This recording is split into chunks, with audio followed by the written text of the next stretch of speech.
नमस्कार भैया, मैं गायिका मनीषा प्रभाकर एवं मेरे सहयोगी आप प्रेम शंकर निराला जी, आप लोग के पैर छू करके तमाम हमारे समाज के लोग भी विशेष रूप से हार्दिक स्वागत अभिनंदन करते हुए एगो हमन के आप लोगन के आशीर्वाद खातिर तमन्ना बा, और वो तमन्ना के पूरा करे के पहले हमन के चाहत ही जा कि आप लोगन के आशीर्वाद मिले।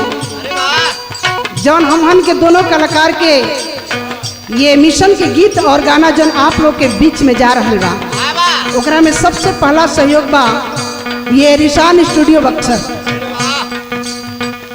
जिनका नाम है और आप रिकॉर्डिस्ट हैं सोनू मिश्रा जी, और कैमरा पर हैं आप अरुण कुमार जी। इसके साथ साथ मेरे तमाम सहयोगी भाई बंधु हैं, और जितने हमारे श्रोता भाई बंधु लोग, हमारे भोजपुरिया समाज के लोग हमारे गीत गाने को सुन रहे हैं, सभी भाई बंधु के पांव छू करके नमो बुधाय, जय भीम, जय भारत, जय मूल निवासी आग्रह बा, प्रार्थना बा कि हमार आपन चैनल MP बिरहा ओकरा के आप लोगन सब्सक्राइब करी, कमेंट करी और शेयर करी। जैसे अन्य कलाकार लोग के भैया आप लोग आगे बढ़ौनी हो, वैसे ही आप लोगन के एगो बहू एगो बेटी आप लोग से प्रार्थना करत बनी कि हमरों के अपन आशीर्वाद और प्यार दुलार दे। ये हमार अर्जी और तमन्ना बा, कहना बा कैसे भैया का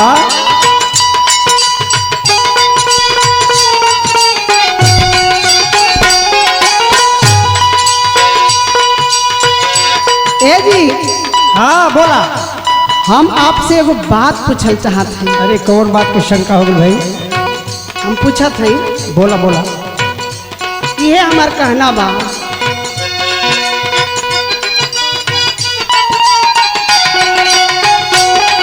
और यह धरती पे फौज बनल बा, यह धरती पे फौज बनल बा, देवतन के अलिशान सैया पंगु बनल बा, काहे हमरो हिंदुस्तान सैया।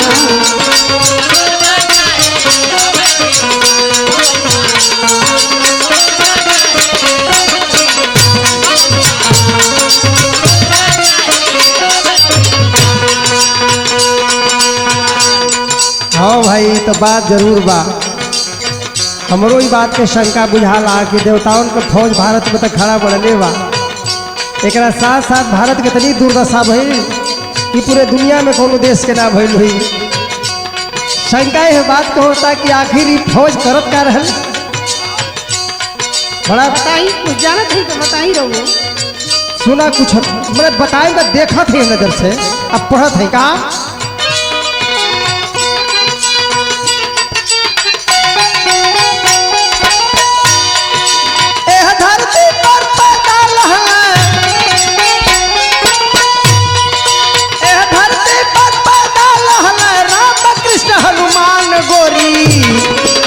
अखिया देखावे काहे चाइना पाकिस्तान गोरी,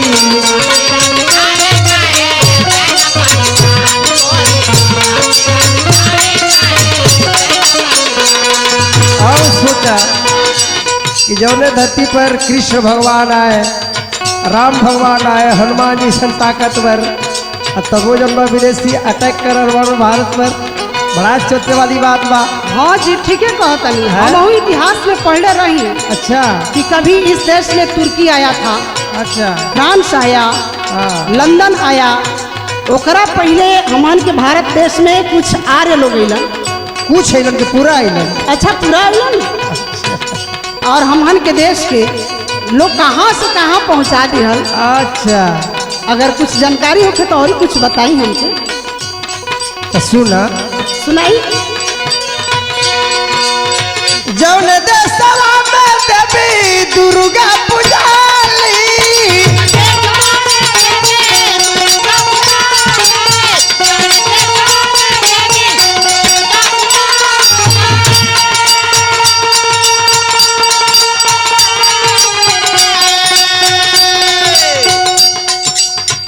देखा तो के एक बात सही बताओ थी कि जौन तोहरे विद्यालय में इतिहास के पढ़ाई होला तो सच्चा इतिहास ना असल इतिहास छिपावल जाता। तोहरे जानकारी लेवे के हो तो महापुरुषन के इतिहास पढ़ा। जैसे महापुरुषन के विषय में जाना, जैसे साहू जी महाराज हुए, पेरिया रामो स्वामी नायकर साहब हुए, और सावित्री बाई फुले के नाम सुनले बड़ू, जो विद्या की देवी रही, भारत के प्रथम शिक्षिका रही। सुनले बन असली विद्या की देवी भारत का वही है।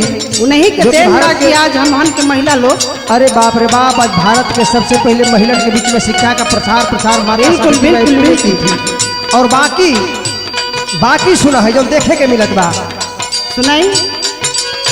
जौने देशवा में देवी दुर्गा पूजाली,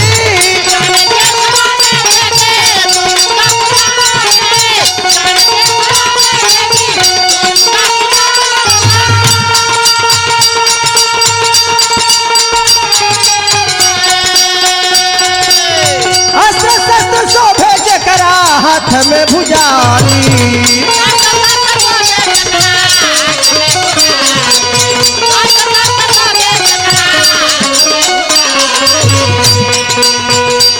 अब सोचा कि ये देश के रक्षा करे खातिर जरा हाथ में जलवा हथियार बा, तलवार बा, सब कुछ बा, और तब सुने के मिलता कि हर से हमारे देश पर दुश्मन आता। कैसे? अरे बन के मसीहा घुस बैठी फिर आ जाला शैतान गोरी, अखिया देखावे काहे चाइना पाकिस्तान गोरी।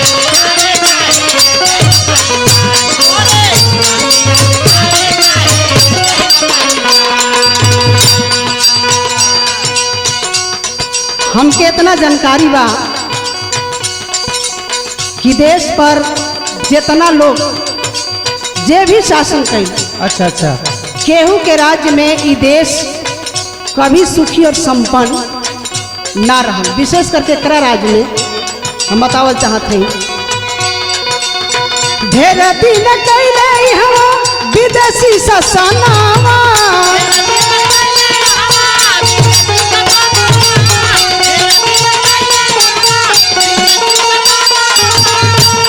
सही बात है ना? एकदम।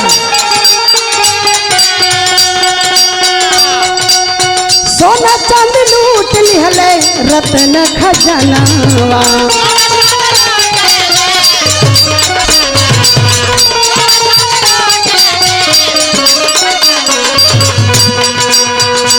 जितना देश के देवी देवता लोग रहलन, अच्छा अच्छा, उ लोग के तो उस समय पते ना चलल कि लोग कहाँ बा।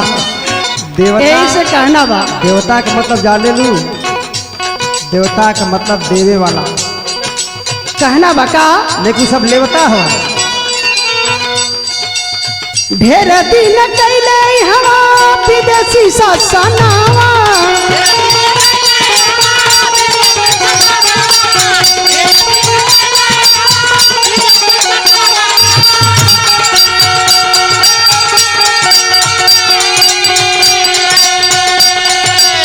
सोना चांदी लूट लिहले रत्न खजानावा।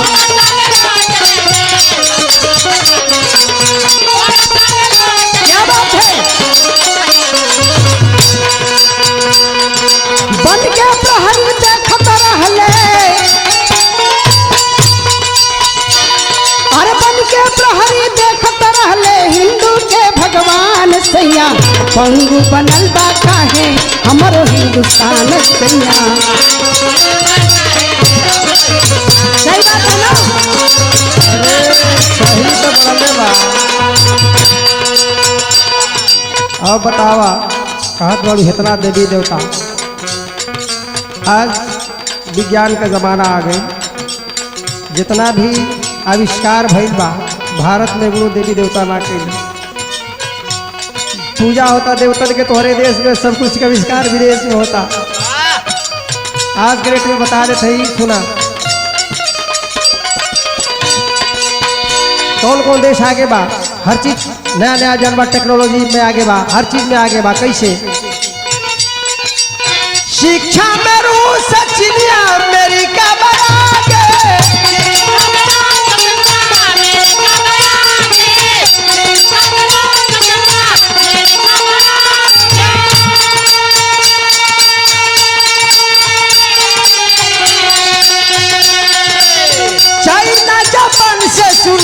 कोई नहीं लागे। सही बात कहत हउआ।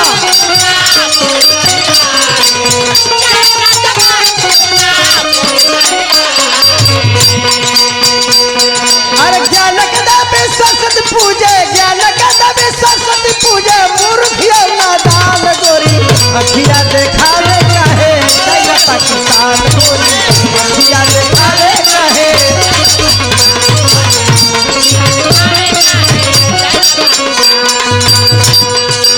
रउआ बिल्कुल सही बात कहत है। आज हमहन के देश ढोंग और पाखंड में सबसे आगे बा। विदेश के महिला चंद्रमा पर पहुंच गई, लेकिन हमहन के भारत देश के महिला वही पूजा ढोंग धकोसला में फसल है। भले दोनों काम गोबरो पूजबू और चंद्रमा पूजेबू तोहरे बस का बात नहीं। अरे तुम्हें तो बतावत है, सुनी ना। एही देशवा में जहाँ लक्ष्मी के वास हो,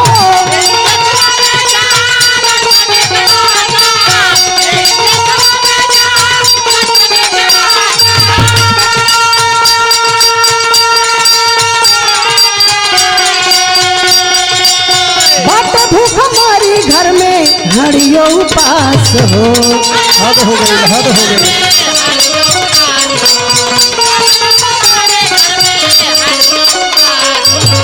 अच्छा ही बताई, ये सोचे वाली बात बाकी ना कि हमहन के लक्ष्मी जी के देश में पूजा होता, लेकिन फिर भी अपने देश के गरीबी जन बात हम दूर नहीं उठत। रोज लाखों सैकड़ों मजदूर बिना खैला पियले एकदम रोड पर सुतत हवन, मरत हवन। समझ में नहीं क्या कि हमन के देश के लक्ष्मी जी कहाँ भाग गए। अभी तो यही से तो हमारा मन में शंका उठत। अभी नहीं पता, भारत में अभी नया बैंक खुला था, सब रुपया जमा करिए। अच्छा, यही से हम कहना चाहते हैं, यही देशवा में जहाँ लक्ष्मी के वास हो। अरे क्या बात है।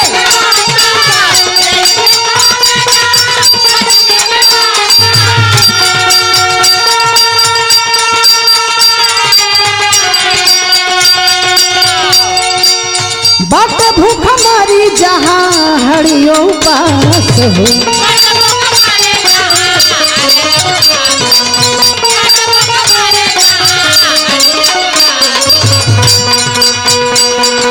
देश के मजदूर दूसरे देश में,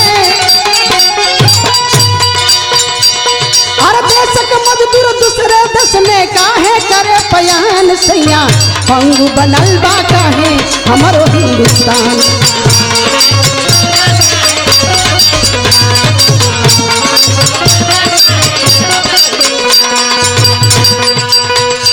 सुना, अब गोबर भक्त होने की जरूरत नहीं है, दिमाग के बत्ती जलावे के बाद। बिल्कुल ऐसे हमार कहनाम बा। हाँ, का कहना बा कहीं सुन ल कान खोल के। सुनत है। हीरा प्रभा शंकर पगला अपना विचार के,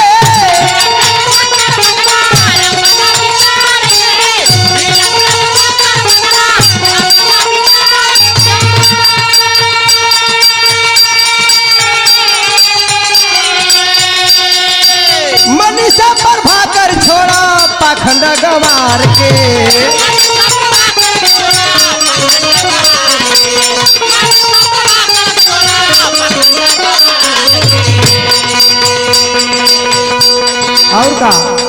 और का बताई, वो सच्चाई बात ये है। सुना का ज्ञान के देवी सरस्वती पूजे, अरे ज्ञान के देवी सरस्वती पूजे, मूर्खियों नादान गोरी अखिया देखावे काहे दैया पाकिस्तान गोरी। क्या बात है, क्या बात है।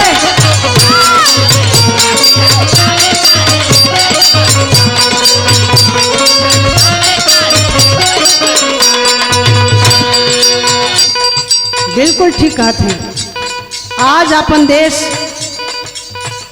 ढोंग धकोसला के लेकर के धीरे धीरे गर्त में गिरत जा रहा बा।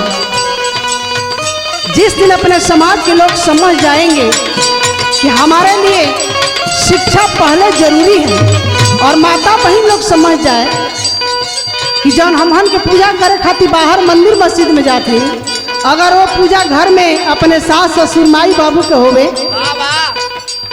तो ई देश जन बा तो हमहन के स्वर्ग बन जाई। बिल्कुल बिल्कुल। लेकिन का बा अपने देश में का बा बड़े दुख के साथ कहे के ह कैसे भैया बोला। अंधविश्वास पर जहाँ बातें गुमान हो,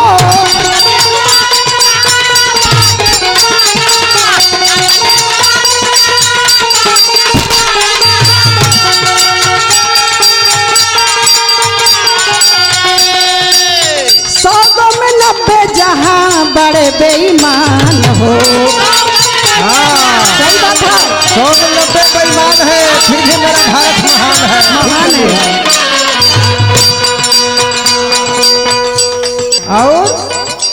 और बताइए, आप बताइए, आप जानते हैं तो अभी बताइए। जब सही बतिया बताइए डलू कि 100 में 90 जहाँ बेईमान बा तब वो भारत महान बा। हाँ तो यही से हम कहल चाहतनी का एही धरती पर पैदा लिहले, एही धरती पर पैदा लिहले राम कृष्ण हनुमान गोरी, अखिया देखावे चाहे चाइना पाकिस्तान गोरी।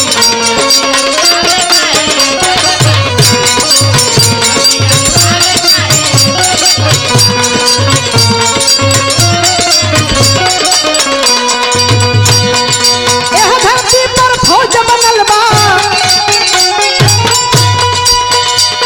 और यही धरती पर फौज बनल बा, देवतन के इंसान सैया पंगु बनल बा काहे हमरो हिंदुस्तान सैया। अखिया देखावे काहे चाइना पाकिस्तान गोरी, सैया पंगु बनल बा काहे हमरो हिंदुस्तान। अखिया देखावे काहे चाइना पाकिस्तान। सैया पंगु बनल बा काहे हमरो हिंदुस्तान।